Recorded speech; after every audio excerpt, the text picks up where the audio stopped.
Halo guys, gimana nih kabar kalian hari ini? Masih bingung mau kuliah di mana dan mengambil jurusan apa? Sebelum kita memasuki podcast kita hari ini, saya Lisa akan memperkenalkan kampus STKIP Persada Katulistiwa Sintang, di mana di sana ada memiliki berbagai program studi. Salah satunya adalah program studi pendidikan guru, pendidikan anak usia dini, atau biasa disebut dengan PG PAUD. Nah, bagi teman-teman yang menyukai anak-anak dapat bergabung bersama kami di program studi pendidikan guru, pendidikan anak usia dini. Program studi kami sudah terakreditasi B dan memiliki sarana dan prasarana, yaitu ada ruang kelas, TK laboratorium, lab micro teaching, lab komputer, dan lab kreativitas bakat dan minat. Oke, sekian perkenalan dari program studi pendidikan guru pendidikan anak usia dini. Nah, bagi teman-teman yang ingin bergabung bersama kami, silahkan mendaftarkan diri pada link pendaftaran yang sudah tertera pada brosur yang ada di sini. Halo guys, kembali lagi bersama saya Lisa. Hari ini saya sebagai podcaster kita yang akan mendatangkan seorang narasumber yang begitu luar biasa, yang akan membahas tentang fisik motorik pada anak usia dini. Nah, sebelum lebih lanjut, mari kita panggil narasumber kita hari ini, yaitu Kak Yanti Novia. Oke, Kak Yanti. Hai. Baik, Kak Yanti, boleh perkenalkan diri terlebih dahulu? Oke, hai guys, perkenalkan nama saya Yanti Novia, saya mahasiswa STKIP Persada Katulistiwa Sintang, program studi pendidikan guru pendidikan anak usia dini, dan saya sekarang semester 5. Terima kasih. Oke, semester 5 ya Kak Yanti Ya. ya. Oke, hari ini kita akan membahas tentang fisik motorik pada anak usia dini ya Kak Yanti. Ya. Tentunya Kak Yanti ini sudah banyak mendapatkan pengalaman karena sudah semester 5 ya guys.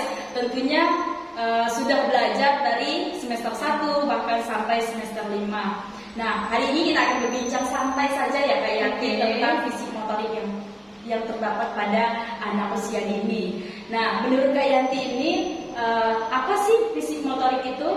Menurut saya fisik motorik itu adalah proses perkembangan gerak yang terjadi pada seorang anak yang sudah terkoordinir melalui susunan saraf-saraf, otot-otot, dan spinal cord. Selain itu, saya juga pernah membaca dari sebuah buku, ada seorang ahli yaitu bernama Harlock yang juga mengatakan bahwa perkembangan motorik ini adalah suatu proses perkembangan gerak secara jasmani yang terjadi melalui kegiatan-kegiatan jasmani seperti berolahraga atau berlari-lari, berjalan seperti itu.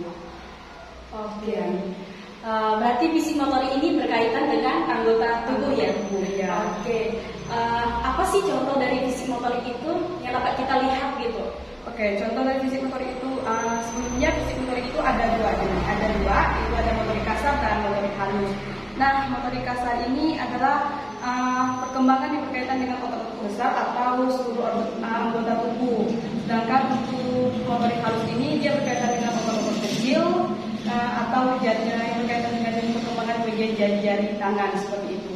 Contohnya untuk perkembangan pada otot besar ya, yang dapat dilihat yaitu kemampuan seperti berlari atau berjalan seorang anak seperti itu. Sedangkan untuk motorik kecilnya, motorik halusnya maksud saya itu seperti kegiatan anak melakukan gerakan tangannya itu seperti apa, apakah sudah sesuai dengan usianya atau tidak, itu menurut saya Kak. Wah itu, gini, saya ingin bertanya apakah perkembangan fisik motorik pada anak itu sama atau tidak? Kalau menurut saya tiap-tiap anak itu tentang perkembangan fisik motorik itu berbeda, tergantung dari orang tuanya lagi kalau menurut saya. Oh iya, tergantung kepada orang tuanya ya. Contohnya gini kan, anak ini dia sudah berusia 2 tahun. Tentunya kalau anak sudah berusia 2 tahun, dia pasti sudah bisa berjalan kan. Nah, menurut Kak Yanti nih, seandainya kalau anak yang berusia 2 tahun tetapi dia itu belum bisa berjalan, itu bagaimana? Kalau menurut saya kemungkinan itu fisik motorik kasarnya kurang berkembang dengan baik atau kurang terlalu dilatih oleh orang tuanya. Itu sih Kak menurut saya. Tapi ketika sering mengajak anak itu berlatih untuk berjalan lagi setiap pagi atau sorenya, orang tuanya mengajak anak itu berjalan, kemungkinan besar ada kemungkinan anak tersebut bisa untuk berjalan. Oke, berarti berkaitan dengan fisik motorik ini berarti dia harus dilatih ya Kak ya? Iya, dilatih. Oh iya, berarti dia supaya perkembangan motorik anak itu bisa berkembang dengan baik, tentunya peran orang tua itu sangat penting. Iya, sangat penting. Oke, sangat penting untuk melatih perkembangan motorik pada anak. Nah, seandainya nih Kak Yanti, kalau ada orang tua kan yang sibuk, yang bekerja dari pagi sampai sore, tetapi anaknya itu tidak dilatih tentang motorik anak tersebut, itu bagaimana? Kalau menurut saya kemungkinan ada anak yang orang tuanya terlalu sibuk bekerja tersebut, anaknya kemungkinan akan mengalami keterlambatan dalam proses perkembangan fisiknya tersebut, apalagi untuk motorik kasarnya seperti itu. Karena seorang anak tersebut harus dilatih, seperti contohnya ketika dia harus belajar berjalan, kita harus latih untuk mengajak dia berjalan agar anak tersebut bisa berjalan seperti itu. Seperti itu ya. Tadi kan Kak Yanti ada memberitahukan kan bahwa fisik motorik ini dibagi menjadi dua. Ada fisik motorik kasar dan ada motorik halus. Kalau motorik halus ini berkaitan dengan apa sih Kak Yanti? Motorik halus ini dia berkaitan dengan gerak tangan, seperti contohnya dia memegang, meremas tangannya, menggerakkan tangannya, atau dia memegang pulpen atau pen seperti itu. Dia berkaitan dengan gerakan jari-jari tangannya. Oh, dia hanya berkaitan pada gerakan tangan. Iya. Berarti kalau motorik halus itu dia tidak bergerak seluruh anggota tubuh, tetapi hanya pada tangannya saja. Iya, tangannya saja. Kak Yanti bisa memberikan contoh nggak? Seandainya kan anak usia, contohnya di TK, motorik halus apa yang terlihat gitu kalau di TK? Kalau untuk di TK menurut saya lebih kepada motorik halusnya ya. Itu pada saat dia memegang memegang pulpen maksudnya. Pada saat memegang pulpen, apakah dia sudah memegang pulpen itu atau pensil itu dengan benar atau tidak. Kemudian pada saat dia menggunting itu juga termasuk hal yang dapat dilihat di TK.